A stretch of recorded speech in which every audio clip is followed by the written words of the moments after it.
अलैकुम। मैंने कहा कि मैं अपना लाहौर से खंजराब चाइना बॉर्डर गया था, तो रास्ते में जो मेरा एक्सपीरियंस है मैंने कहा मैं आप लोगों से शेयर करूं। कुछ बुरा एक्सपीरियंस भी रहा सफ़र का, कुछ अच्छा भी रहा। मैंने कहा मैं दोनों आपसे शेयर करता हूं। नंबर एक तो आपने जब लाहौर से मोटरवे से जाना है तो पहले आपने मोटरवे से लाहौर से इस्लामाबाद जाना है। इस्लामाबाद से अगला सफ़र जो है वो मनसेरा मोटरवे का है, उस पर आपने हाई मोटरवे पे आ जाना है, मनसेरा वाली पे इस्लामाबाद से। तो उधर जाते जाते रास्ते में हमारे साथ एक मसला आया छोटा सा पेश। मैंने कहा मैं अपने दोस्त भाइयों को भी बताऊं कि वो जो जाएं तो उनके साथ ऐसा कोई मसला दरपेश ना आए। उसमें ये था कि हमने जब इस्लामाबाद मोटरवे से निकले तो हमने अच्छा खासा खाना शाना खाया KFC से। तो जब निकले तो मेरे जहन में था कोई वॉकशॉप भी करनी चाहिए थी। बहरहाल मैंने कहा मुश्किल है, ड्राइव करनी है गाड़ी की। अच्छा, उसमें ये हुआ बच्चों ने मेरे से फ़ोन ले लिया फ़ोटो वगैरह उतारने के लिए मोटरवे पे। तो बच्चों ने मेरा फ़ोन फ्लाइट मोड पे कर दिया, बच्चों से बटन दब गया होगा। तो जब मैं मोटरवे पे चढ़ा मनसेरा, रात के कोई 11 से 12 का टाइम था, तो फैमिली बच्चे मेरे साथ थे, तो गाड़ी मेरी बंद हो गई। मैं बड़ा हैरान हुआ कि गाड़ी की हर चीज़ तो ठीक है, बैटरी भी मैंने नई डलवाई है, इंजन भी मैंने चेक करवाया है, रेडिएटर का पानी शानी हर चीज़ पूरी है, इलेक्ट्रिक भी कोई मसला नहीं, बंद कैसे हो गई। तो मैं बड़ा परेशान हुआ। मैंने मोटरवे पे कॉल करने के लिए फ़ोन उठाया, देखा फ़ोन मेरा फ्लाइट मोड पे था। मैंने ऑन किया, मोटरवे वालों को कॉल की।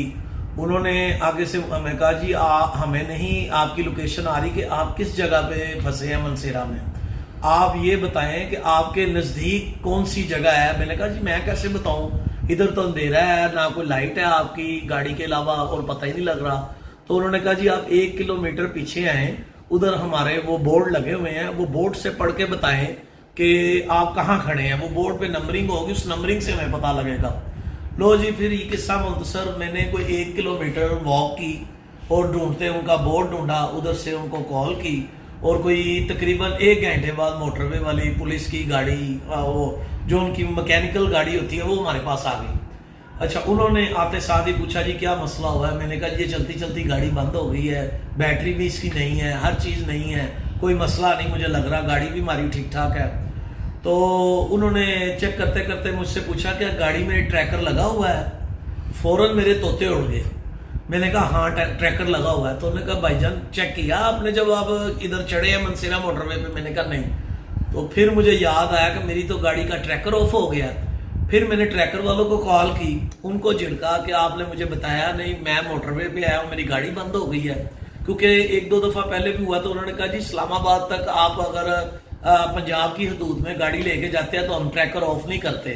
जैसे ही आप KPK की हदूद में दाखिल होते हैं या पंजाब से बाहर होते हैं तो फिर हम आपका ट्रैकर ऑफ करते हैं।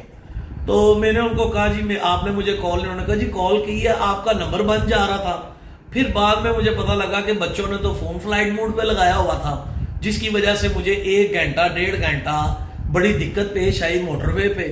और मैं कला तनहा उधर खड़ा रहा, बड़ा डिस्टर्ब हुआ, बच्चों के साथ फैमिली के साथ था। तो फिर हमने उधर से अपना आगाज़ फिर अल्लाह का नाम लेके शुरू किया मनसेरा मोटरवे से। तो फिर हम मनसेरा मोटरवे से होते हुए निकले तो नारान की तरफ हमने रूट कर लिया अपना, मुजफ्फराबाद से होते हुए नारान की तरफ निकले, कगान नारान, उधर हमने जाके फिर एक रात स्टे किया। तो अगले दिन फिर उधर से हमने मैप ले लिया, नक्शा ले लिया, नक्शे से हमने सारा देखा कि हमने जाना कहाँ है। हमने बाबूसर टाप से निकलना था चलास की तरफ। तो हमने वो मैप से हमें काफ़ी रहनुमाई हासिल हुई। तो हम दिन को उठे, अपना नारायण स्टे किया और दिन को उठे तो हम फिर निकले अपना चाइना बॉर्डर के सफ़र के लिए, खजराब पास के लिए। तो जब हम दिन को निकले तो हमने रास्ते में काफ़ी नज़ारे देखे, आबशारें देखी और उधर एक लुलू सर झील है, वो काफ़ी अच्छी बेहतर खूबसूरत नज़ारा है, वो किया। और वो करते करते चलास की तरफ निकल आए, बाबूसर टाप चले गए, बाबूसर टाप पे स्टे किया, उधर देखा, उधर का माहौल, पहाड़ी नज़ारे किए, बर्फबारी भी हुई थी थोड़ी थोड़ी, वो भी देखी। और मैं ये भी बताना चाहता हूँ हमने जो सफ़र किया है वो जुलाई में किया था।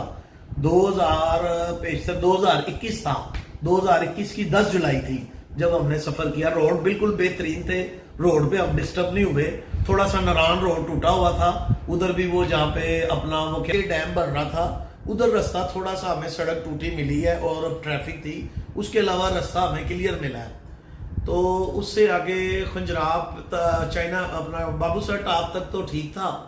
بابو سر ٹاپ سے جب ہم نیچے اترے تو چلاس کی طرف جانا تھا. چلاس کی طرف جب گئے تو ہم تو ادھر بڑے پریشان ہوئے, ایک دم دھوپ, اور ایسے لگا بچوں نے کہا یہ جیسے ہم لاہور واپس جا رہے ہیں. اتنی گرمی ادھر چلاس والے روڈ پہ کہ ہمیں گاڑی کا اے سی دوبارہ آن کرنا پڑ گیا. اور جیسے ہی چلاس سے آگے گلگت میں پہنچے تو کافی موسم بہتر تھا, گلگت کا موسم بہتر تھا. اور پھر ہم نے اگلا سٹے ہنزا میں کیا. ہنزا میں ہم کریم آباد میں ٹھہرے, ادھر بھی اچھے ہوٹل تھے, مناسب ریٹ تھا, رینٹ ہوٹلوں کا رینٹ بھی مناسب تھا. تو ہم نے پھر ایک دن ہنزا میں سٹے کیا. تو اگلے دن ہم ہنزا سے نکلے تو ہم نے عطا آباد جھیل وغیرہ دیکھی اور ادھر کی اور بھی 2-4 آبشاریں دیکھی, پہاڑ دیکھے, اور پھر ہم سیدھا سست میں جا کے ٹھہرے. اور بتانے کا مقصد یہ ہے, سست میں ٹھہرے ہم, بتانے کا مقصد یہ ہے کہ اگر تو آپ نے چائنا بارڈر کا ٹرپ لگانا ہے خنجراب پاس کا, تو آپ کو کم سے کم 7 سے 8 دن جو ہے نا آپ کو چاہیے آنے اور جانے کے لیے. سمجھ لیں کہ آپ کا ادھر سے جو جانے کا رستہ ہے وہ 3 دن کا ہے اور آنے کا بھی 3 دن کا ہے, رستے میں سٹے کر کے.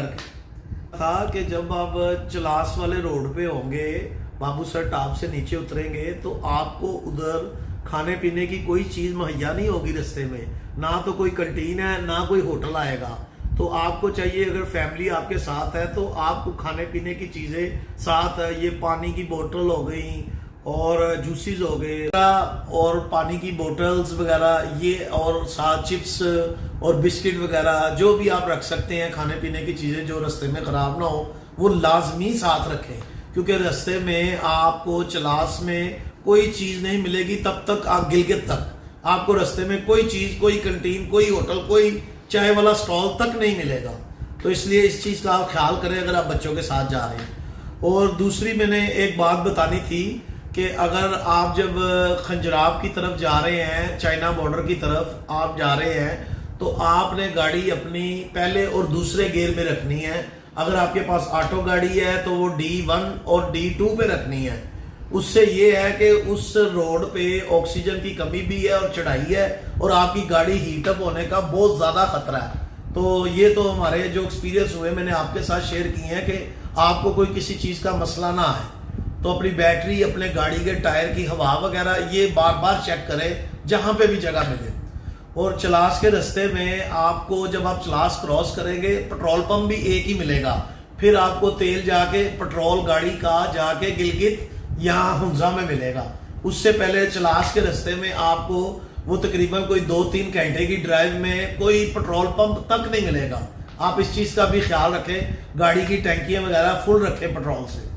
جب سست پہنچتے ہیں سمجھ لیں یہ آخری گاؤں ہے, اس کے بعد صرف آپ کو خنجراب پاس کا چائنا بارڈر ملے گا اور اس کے بعد آپ چائنا کی حدود میں داخل ہو جائیں گے. تو اگر تو پاسپورٹ ویزا ہوگا تو داخل ہوں گے.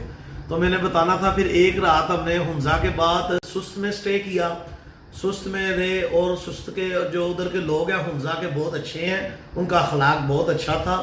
انہوں نے ہمیں کافی جو بھی ہم نے کوئی چیز پوچھی انہوں نے ہمیں اچھا گائیڈ کیا, اچھا مشورہ دیا. اور سست آپ ایک رات ٹھہریں گے اور اگلے دن آپ نکلیں گے چائنا بارڈر کے لیے. اور چائنا بارڈر پہ بھی اچھا نظارہ ہے, برف باری نظر آتی ہے, پہاڑ اچھے ہیں, خوبصورت ماحول ہے. اور ساتھ ایک سائیڈ کا جو سفر ہے لاہور سے خنجراب پاس چائنا بارڈر, اس کا 1224 کلومیٹر ہے. ایک سائیڈ کا لاہور سے خنجراب پاس چائنا بارڈر کا سفر 1224 کلومیٹر ہے.